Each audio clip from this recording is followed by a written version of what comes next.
두 번째, 화가 났을 때 감정적으로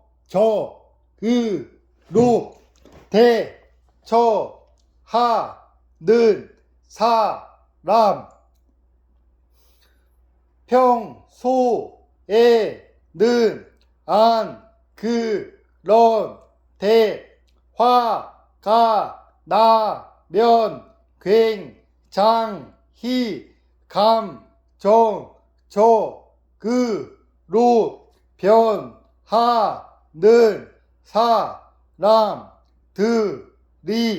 있다.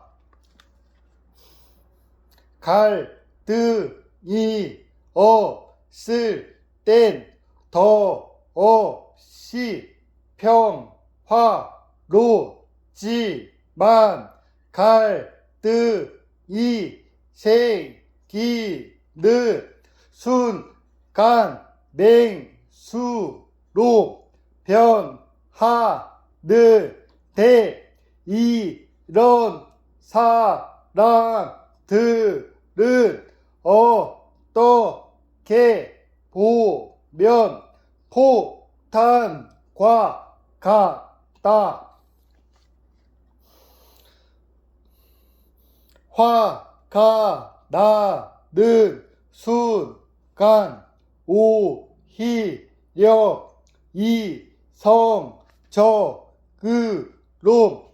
대처하려고 노력해야 하는데 상대방에게 감정을 배설해 버리고 상대방의 가슴에 못을 박는다. 감정이 어느 정도 해소되고 사과를 할 때는 꼭 이런 말을 덧붙인다. 미안, 내가 화나면 감정 컨트롤을 잘 못해. 다 큰 성인이 본인 감정 컨트롤 하나 제대로 못해 상대방에게 씻을 수 없는 상처를 남긴다는 자체가 말이 되지 않는다. 그렇기에 이런 사람들은 언제 터질지 모르니 반드시 조심할 필요가 있다. 반면에 화가 나는 상황임에도 불구하고 어떻게든 이성적으로 대처하려고 노력하는 사람들이 있다. 이런 사람들은 감정적이지 않은 게 아니다.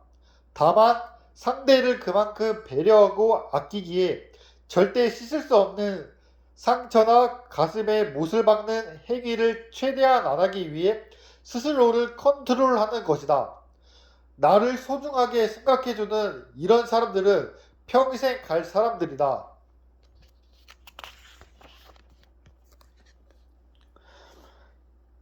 세 번째, 끝인상이 별로인 사람들. 첫인상이 좋은 것보다 끝인상이 좋은 게 중요하다. 첫인상은 누구나 속을 수 있지만 끝인상은 절대 속일 수 없다. 예를 들어 입사를 할 때와 퇴사를 할 때의 태도 차이를 보면 그 사람의 인성을 알 수 있다. 입사 전에는 어떻게든 회사에 들어가고 싶으니 간절한 척, 뭐든지 다 하겠다는 척을 하며 들어왔지만 퇴사할 때는 며칠 남지 않았다고 자기 마음대로 행동하거나 아나무인격으로 근무를 하는 사람들 같은 경우가 많다. 이는 어디냐? 사람들이 많다. 어우,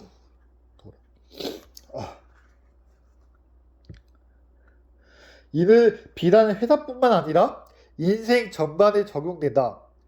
관계가 지나면 지나갈수록 처음의 가식은 사라지고 그 사람의 본 모습이 나오게 된다. 이처럼 끝인상은 안 좋은 사람들은 어딜 가든 마무리가 좋지 않고 인간 관계에서도 굉장히 이기적인 가능성이 높다. 반면에 첫인상만큼 끝인상도 좋은 사람이나 첫인상보다 끝인상이 좋은 사람들은 평생 옆에 둬야 할 사람들이다. 처음에 좋았던 인상이 가식이 아니라 그 사람 자체이기 때문이다.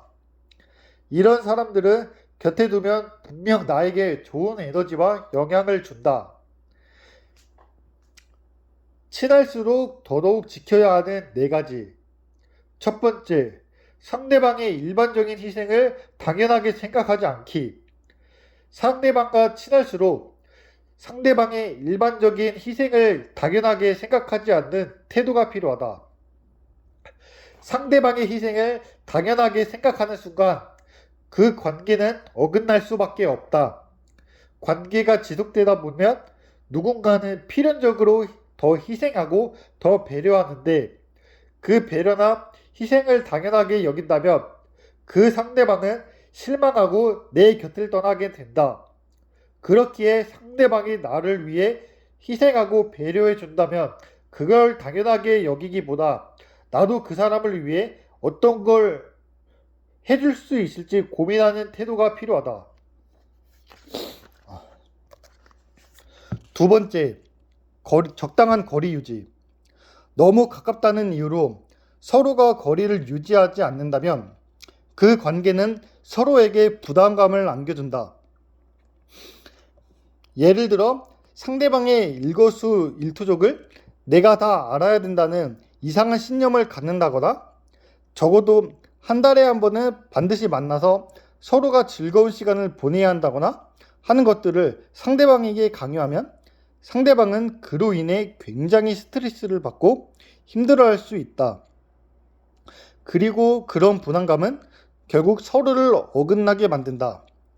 그렇기에 관계에도 적당한 거리를 유지하고 상대방만의 시간과 공간을 존중해주는 태도가 필요하다.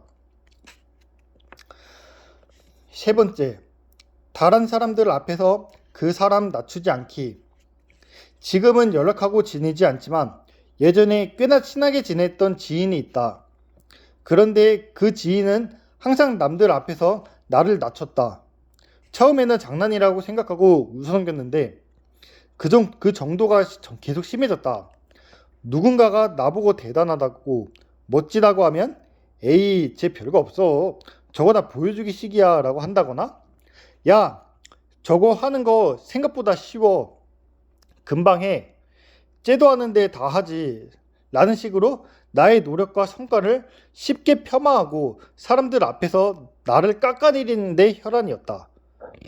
당해본 사람들은 알겠지만 친하다고 믿었던 사람이 나에게 저런 식으로 행동하면 굉장히 섭섭하고 당황스럽다.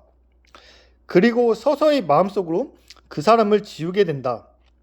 친하다는 이유로 상대방을 무시하고 아무렇게나 할 권리는 없다.